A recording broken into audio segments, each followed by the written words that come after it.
Sino naman ang hindi magmamahal sa isang Catherine Bernardo? A-lister at isa sa hottest celebrity ngayon sa Pilipinas. Kaya naman marami ang humahanga sa dalaga. Pero ang matunog sa puso ngayon ni Catherine ay walang iba kundi si Mayor Alcala, kung saan ay lagi daw spotted ang dalawa. Pero hanggang ngayon ay wala pa rin namang nagkukumpirma sa kanilang relasyon. Until may makakita sa kanila na pumunta ng Australia.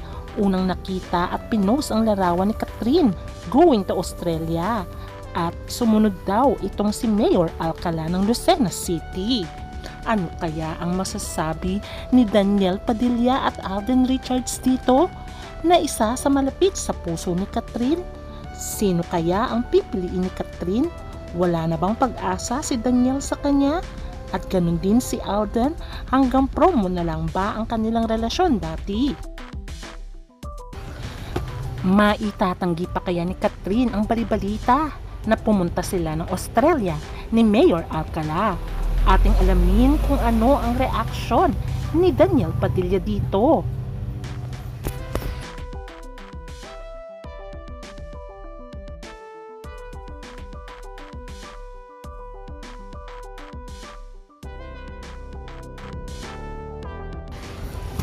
Sa ngayon ay maituturing si Catherine Bernardo na talaga namang hinahangaan at number 1 ngayon na A-lister ng Pilipinas. Kabila-kabila ang kanyang proyekto, mapateleserye, pelikula at endorsement. At ang recent pelikula niya talaga ay tumabo sa takilya. Sila ay naging magkarelasyon ni Daniel Padilla ng more than 10 years. Pero sila ay naghiwalay. Maraming mga fans ang Katniel ang nalungkot nang sa tagal ba naman ng kanilang relasyon ay bigla na lang nauwi sa hiwalayan. Ang akala ng lahat ay magkakabalikan ng dalawa.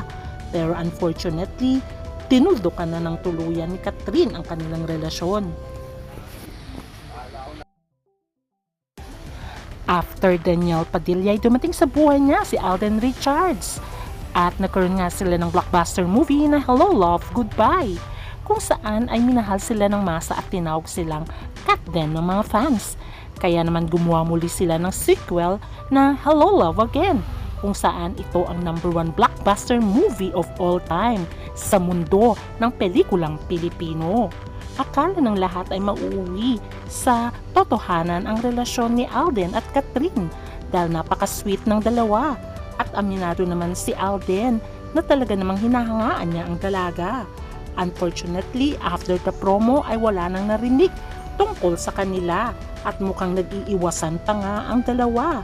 At ang sabi niya ay medyo nadismaya ito si Alden kay Catherine at tuluyan na nga niyang iniwan si Catherine dahil alam niya yata na may nagpapatibok sa puso niya.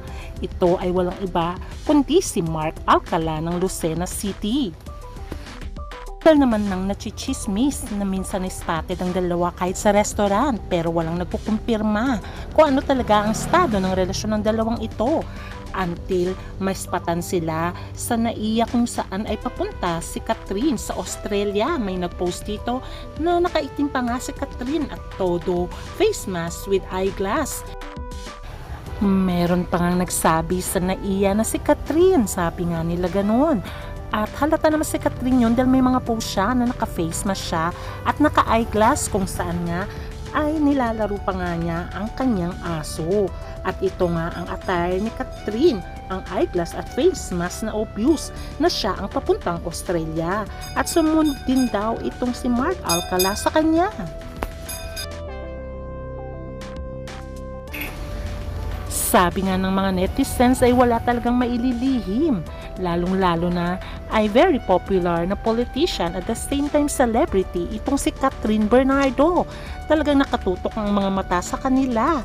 At ang kinaiinis ng mga fans ni Catherine, ba't ayaw pang umamin ni Catherine? Wala namang mawawala, total single naman siya. At matagal na silang hiwalay ni Daniel Padilla. At itong si Mark Alcala, bakit daw hindi nag-aamin? Siya ang lalaki. Dapat daw ay may balls to. At take note, naging girlfriend din niya noon si Ashley Ortega. Pero nagkahiwalay nga din itong si Ashley at si Mark Alcala. At meron pang naging ibang girlfriend itong si Mayor Alcala ng Lucena City. Samantalang marami ang nadismaya kay Catherine Bernardo. From Daniel Padilla at bakit daw bumaba at napunta pa kay Mark Alcala. Sana nga daw ay si Alden Richards na lang ang pinatulan ni Catherine at magka-level pa sila. Ano nga bang katotohanan tungkol sa sabay na pagpunta sa Australia nitong si Catherine Bernardo at Mark? Pero ayon nga daw sa source ng Cabinet Files ay parehong Australia bound naman itong si Mark at Catherine.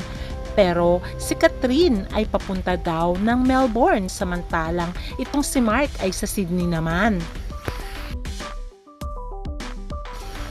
Pero syempre ang mga fans kahit naman daw ng Melbourne at Sydney, for sure magkikita ang dalawa doon para lamang hindi sila maintriga lalo na may tinatagong relasyon ayon sa mga netizens. Matagal-tagal na rin ang chismis tungkol kay Lucena City Mayor na si Mark Alcala at Catherine Bernardo. Pero until now ay wala pa rin silang inaamin tungkol sa kanilang relasyon. Marami na ring sightings na nagsasabi na nakita sila sa restaurant. Pero until now ay wala pa rin inaamin ang dalawa, although biniro dati itong si Mayor Alcala na sasabihin daw ng Cabinet Files, pero sabi daw ni Mayor ay wag maawa ka. Kaya naman alam na ng Cabinet Files na may secret love affair si Catherine at itong si Mayor Alcala. Samantalang si Daniel Padilla ay kinuhanan opinyon tungkol sa sightings di umano nitong si Catherine at Mayor Alcala at ang sagot ni Daniel ay ngumiti lamang at hindi na siya nagsalita pa. Kaya naman maraming nalungkot na Katniel fans dahil mukhang tuluyan ng goodbye itong si Catherine at Daniel dahil sa meron na ngang Mayor Alcala itong si Catherine Bernardo. Pero hoping na gumawa pa rin daw ng pelikula at teleserye si Daniel at Catherine alang-alang sa kanilang mga fans. Samantala naman ang fans ni Alden Richards ay nalungkot dahil hanggang Hello Love Again na lang pala ang pelikula ang relasyon ng dalawa. Samantalang si Mayor Alcala na nga ba ang lucky guy for Catherine Bernardo? Comment down your thoughts. Tulad nga ng sinabi ng Katden fans at Katniel fans, hanggat walang kumpirmasyon kay Catherine Bernardo ay mananatili pa rin may pag-asa sa kanilang mga idolo, kaya abangan na lang natin ang susunod na kabanata. Please don't forget to like, share, and subscribe. Bye!